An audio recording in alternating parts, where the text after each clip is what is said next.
Lakshmi Yadav science की series में आज हम लोग आगे बढ़ेंगे। ठीक है, हम लोग बात कर रहे थे क्लास 8 के चैप्टर 3 का, जिसका नाम है स्ट्रक्चर ऑफ द एटम।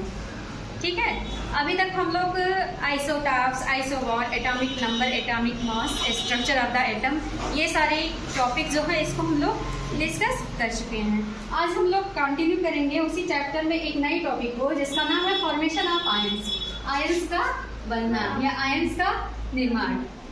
कोई भी एटम जो है, जैसे मान लिया हाइड्रोजन हो गया या हीलियम हो गया या आप कैल्शियम को ही ले लीजिए, कोई भी एटम जो होता है उसमें क्या होता है, इलेक्ट्रॉन, प्रोटॉन और न्यूट्रॉन। आपको ये सारी चीजें बताई गई है, बोलिए आप लोग कौन कौन से कण होंगे उसमें, इलेक्ट्रॉन, प्रोटॉन और न्यूट्रॉन। ठीक है, और हम सब ये जानते हैं कि एटम का जो न्यूक्लियस होता है, जैसे ये कोई एटम है तो न्यूक्लियस मतलब इसका ये सेंटर का पोजीशन होता है ना, और यहीं पर क्या होता है, प्रोटॉन, यहीं पर क्या होता है, प्रोटॉन। और प्रोटॉन कैसा होता है, पॉजिटिवली चार्ज होता है, ये हम लोग जानते हैं। और इसके चारों तरफ क्या होता है, इलेक्ट्रॉन, जो क्या करता है, प्रोटॉन का चक्कर लगाता है। ये सब चीजें हम लोग पढ़ चुके हैं। चूंकि नंबर ऑफ इलेक्ट्रॉन जो होते हैं वो किसके बराबर होते हैं, प्रोटॉन की संख्या के बराबर होते हैं, और यही किसी तत्व का क्या होता है, एटॉमिक नंबर होता है। ये सारी चीजें समझ में आ गई ना। जब नंबर ऑफ प्रोटॉन और नंबर ऑफ इलेक्ट्रॉन बराबर हैं, ये number of proton positive charge है, number of electron negative charge है, जितने पॉजिटिव चार्ज उतने ही नेगेटिव चार्ज, तो पॉजिटिव और नेगेटिव एक दूसरे को क्या करेगा, न्यूट्रलाइज कर देगा। इसीलिए जो एटम है वो कैसा होगा, उदासीन होगा, न्यूट्रल होगा। कैसा होगा, उदासीन होगा। ठीक है, लेकिन अगर किसी एटम में हम नंबर ऑफ इलेक्ट्रॉन 1, 2, 3, 4 जितने भी ऐड करें, या वो उसमें से नंबर ऑफ इलेक्ट्रॉन को हम रिलीज करवाएं, तो उस एटम पर क्या होता है, पॉजिटिव या नेगेटिव चार्ज आ जाता है। जैसे सोडियम को हम लोग लिखते हैं Na+ लिखते हैं ना, क्लोरीन को लिखते हैं Cl- लिखते हैं ना। ठीक है, तो ये कैसे होता है आज हम लोग सीखेंगे। अगर इलेक्ट्रॉन का एडिशन हो रहा है, क्या हो रहा है, एडिशन हो रहा है किसी भी एटम में, तो वो कैसा हो जाएगा, नेगेटिव चार्ज। क्यों? क्योंकि हम लोग जान रहे हैं इलेक्ट्रॉन पर कैसा चार्ज होता है, नेगेटिव चार्ज होता है, और इलेक्ट्रॉन अगर किसी भी एटम में आएगा तो वो नेगेटिव चार्ज लेकर आएगा, चार्ज तो छोड़ेगा नहीं, नेगेटिव चार्ज लेकर आएगा। एक इलेक्ट्रॉन ऐड होगा तो एक नेगेटिव चार्ज, 2 इलेक्ट्रॉन ऐड होगा तो 2 नेगेटिव चार्ज, 3 इलेक्ट्रॉन ऐड होगा तो 3 नेगेटिव चार्ज। ये प्रोसेस क्या होती है, चलती रहती है। लेकिन इसके विपरीत अगर इलेक्ट्रॉन का रिलीज हो रहा है, इलेक्ट्रॉन क्या हो रहे हैं, रिलीज हो रहे हैं किसी भी एटम से, तो उस एटम पर क्या होता है, पॉजिटिव चार्ज आता है। जितने नंबर ऑफ इलेक्ट्रॉन रिलीज होंगे उतना ही पॉजिटिव चार्ज संख्या में उस पर आ जाता है। इतना समझ में आया? आइए अब हम लोग इसको एग्जाम्पल की हेल्प से समझते हैं। एग्जाम्पल हम ले रहे हैं सोडियम और क्लोरीन का। देखते हैं सोडियम में नंबर ऑफ इलेक्ट्रॉन कितना होते हैं, 11। क्यों? क्योंकि इसका एटॉमिक नंबर ही कितना होता है, 11। सोडियम का एटॉमिक नंबर कितना होता है, 11। तो नंबर ऑफ इलेक्ट्रॉन कितने होंगे, 11। और हम सब जानते हैं जितने इलेक्ट्रॉन होंगे उतने ही क्या होंगे, प्रोटॉन। क्योंकि अगर ये दोनों बराबर नहीं है, इलेक्ट्रॉन और प्रोटॉन, तो वो क्या, न्यूट्रल नहीं होगा, एटम न्यूट्रल नहीं होगा। आगे हम देखेंगे कि अगर इससे एक इलेक्ट्रॉन को हम निकाल दे रहे हैं, क्या कर रहे हैं, एक इलेक्ट्रॉन को निकाल रहे हैं। अगर एक इलेक्ट्रॉन निकल जा रहा है तो कितने इलेक्ट्रॉन बचेंगे, 11 से 1 गया, कितना बचा, 10 बचा। ये नंबर ऑफ इलेक्ट्रॉन जैसे ही 10 होंगे, सोडियम पर सिंगल पॉजिटिव चार्ज आ जाएगा। कितना पॉजिटिव चार्ज, 1। पॉजिटिव चार्ज कितना है, 1। ठीक है, और नंबर ऑफ प्रोटॉन वैसे की वैसे ही रहेंगे, 11 ही रहेंगे। ठीक है, नंबर ऑफ प्रोटॉन कितने रहेंगे, 11 ही रहेंगे। ठीक है, इस तरह से सोडियम किस में कन्वर्ट हो गया, सोडियम आयन में। सोडियम किस में कन्वर्ट हो गया, सोडियम प्लस आयन में। ठीक है, पॉजिटिव चार्ज यहाँ क्या हो रहा है, 11 हो रहा है। ठीक है, और नेगेटिव चार्ज 10 है, एक ज्यादा हो रहा पॉजिटिव चार्ज ना, इसीलिए 1 प्लस सोडियम पर आ जाता है। ये था सोडियम। आइए यहाँ चित्र से हम समझे सोडियम को।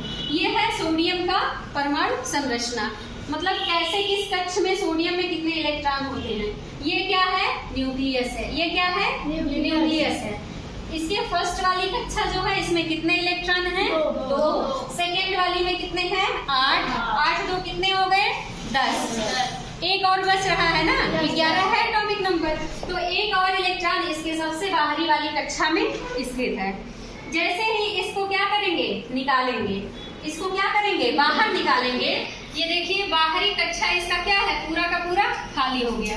इसके अंदर वाले में ये न्यूक्लियस है, इसे इलेक्ट्रॉन ना समझिएगा, ये क्या है? न्यूक्लियस है। अंदर वाली में, अंदर की पहली कक्षा में 2 इलेक्ट्रॉन, उसके बाद वाली में 8 इलेक्ट्रॉन, लेकिन एकदम आउटर मोस्ट, एकदम बाहरी वाली कक्षा में कोई भी इलेक्ट्रॉन नहीं बचा।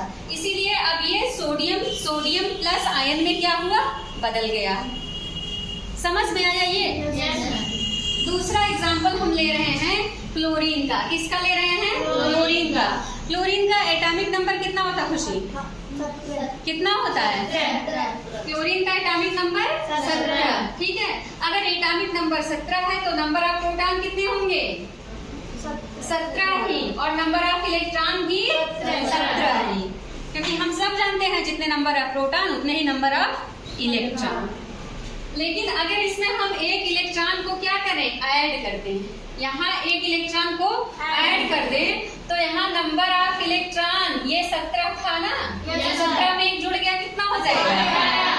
लेकिन नंबर ऑफ प्रोटॉन में कुछ जुड़ रहा है नहीं, तो वो कितना रहेगा? 17।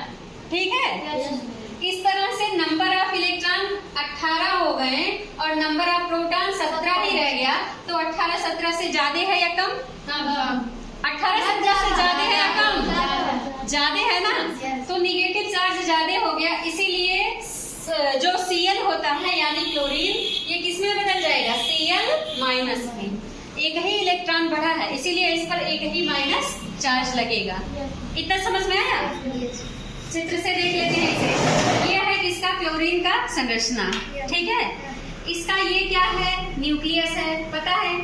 इसके बाहर वाली कक्षा में 2 इलेक्ट्रॉन, इसमें मैक्सिमम 2 ही रह सकते हैं। उसके बाद वाली में मैक्सिमम 8 ही रह सकते हैं। ये चीजें 9th में है, आप लोग पढ़ेंगे। ठीक है, इसमें कितने हो गए? 8। 8 2 कितना हुआ? कितना बच रहा है?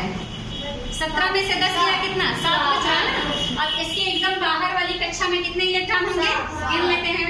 1 2 3 4 5 6 7। ठीक है, अब इसको एक इलेक्ट्रॉन दिया जा रहा है। क्या किया जा रहा है? एक इलेक्ट्रॉन दिया जा रहा है। तो इसकी ये एक इलेक्ट्रॉन कहीं भी नहीं आएगा, बाहरी कक्षा में ही जाएगा, क्योंकि इसका भी फुलफिल है, इसका भी क्या है? पेट भरा है। ये मैक्सिमम 2 इलेक्ट्रॉन ही रखेगा और इसके पास मैक्सिमम 8 इलेक्ट्रॉन ही रहेंगे। इन्हीं के पास कमी है तो ये क्या करेगा? नेगेटिव चार्ज एक इलेक्ट्रॉन को क्या करेगा? ले लेगा। अब इसमें 7 था ना, हम गिने कितना हो गया? 1 2 3 4 5 6 7 8। एक इलेक्ट्रॉन क्या हुआ? बढ़ गया। एक इलेक्ट्रॉन क्या हुआ? बढ़ गया। और हम सब जानते हैं इलेक्ट्रॉन पर कैसा चार्ज होता है? नेगेटिव। इसीलिए क्लोरीन किसमें कन्वर्ट हो गया? क्लोरीन किसमें कन्वर्ट हो गया?